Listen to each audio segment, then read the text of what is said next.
Hi, my name's Jonathan Hicks. I'm at the UK Games Expo 2019, and today I'm joined by Steve, Ian, Mark. And we just finished playing Silver, which is a new game coming out later this year from Bezier Games, and it's a little bit like Love Letter. So I'll just show you what's in the discard pile at the moment. But you have a bunch of different cards, crucially with different numbers at the top, but also each card potentially has an ability. This would let you look at other people's cards. In terms of how you play the game though, everyone you can see has a bunch of cards in front of them that are face down. It's possible they can end up face up, like Steve's got a face up one here. You start with 5 cards, and at the beginning of the game you can look at 2 of them. So I might decide just randomly, I'll look at this one, okay, that's a 7. You obviously keep it secret though. And this one, oh, that's the same. That's actually going to be quite handy, we'll come back to that. When it's your turn, I could, if I wanted to, just take a card from the discard pile. What you're aiming to do by the end of the game is get the lowest numbers possible in all of your cards here. You can get rid of cards, obviously that's even better because you can have a lower total. So I could just decide to take this card, in which case I would exchange it with one of mine. Now I don't want this, I don't know what that is, but hopefully it's higher than 5. And this card then is a 6. Okay, so that's a slight improvement. Alternatively, I could take it from the top of the deck. Now when you take it from the top of the deck, you can potentially, if it has this symbol at the bottom, use it for the action. So it says turn one of my cards face up. So I could just discard this, and I could take another of my cards, and I could turn it face up. Why do you want to do that? Well, some cards have abilities. In fact, this one is the Bodyguard, which does have an ability. It says when it's face up, it protects this card and another card from an opponent. So I could put it over here, and it would sort of protect this card, and it means it's possible for people to take your cards or give you other cards. So you might want to use it to protect one of your cards. So that's something else that could happen.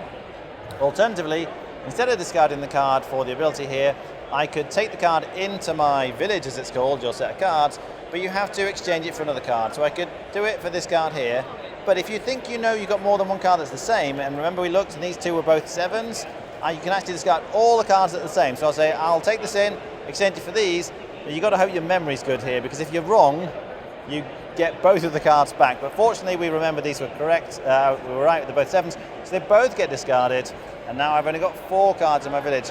The cards incidentally go from 0 up to 13, so this is not a great score, but it's better than nothing. So you keep taking it in turns. You're, as I say, either taking the one from the discard pile or the one from the top here, and there's a couple of options you can do with it. Once the deck runs out, that's the end of the game, but interestingly, you can actually call for a vote. If you think you're doing very well and you've got a low total, maybe Ian thinks he's hardly got any numbers here, he can say, I want to call a vote, which means everyone else gets one more turn, and then the game ends. Obviously, we're all going to try and do him in if we think he's got the lowest total. But if he survives, at the end of the game, everyone turns up all their cards, and we add up all the numbers, and whoever has the lowest total, oh, he had rubbish cards. He's not winning. But oh, look, Steve's got some low cards, but he just added the numbers, and lowest total wins. What do we think?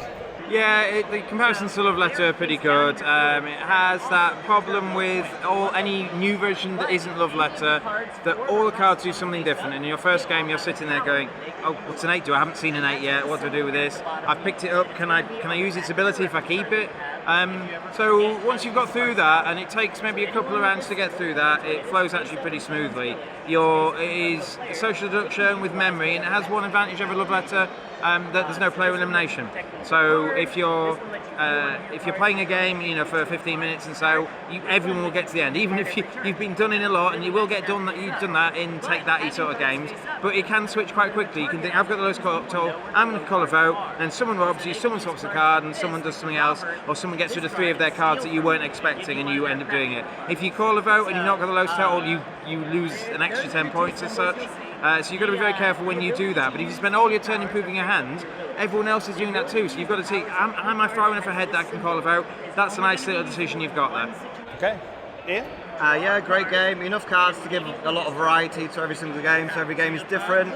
A lot of player interaction, so like you can pick on a player or not pick on a player, or work to increase your own village for endgame. So yeah, good all-round game. All right, Mark? Yeah, I quite liked it. I quite like the thinking, when is somebody going to call that vote, if they're ever going to call that vote, just keeping an eye on what they're doing. I'm trying to think what the other game it reminds me of. It's not Love Letter, but it's the one that had, every card had different powers and stuff. Lost Legacy, that's the one. It was a bit more aggressive, there's a bit more going on. But this is feels like another twist on that.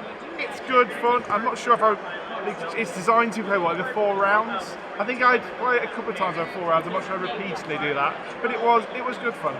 Okay, Yeah, it's like a more complicated version of Love Letter, so it takes longer. You need to bear that in mind. It gives you a very similar feel to Love Letter, but as Steve says, you're in it right till the end. So you're not like, oh, I've been eliminated and that's that. But it's fun. And Steve just told me there's going to be other sets which you can combine together. So you could either play this just by itself or play another set by itself, or you can combine them together. So there's a lot of variety with the cards, and that does make it quite interesting. But yes, essentially there's that whole decision of trying to remember what you've got. Do you swap? Do you do people in? It's that kind of game. So it's solid, certainly interesting. I recommend you have a look at it. All right, thanks for watching. That was Silver.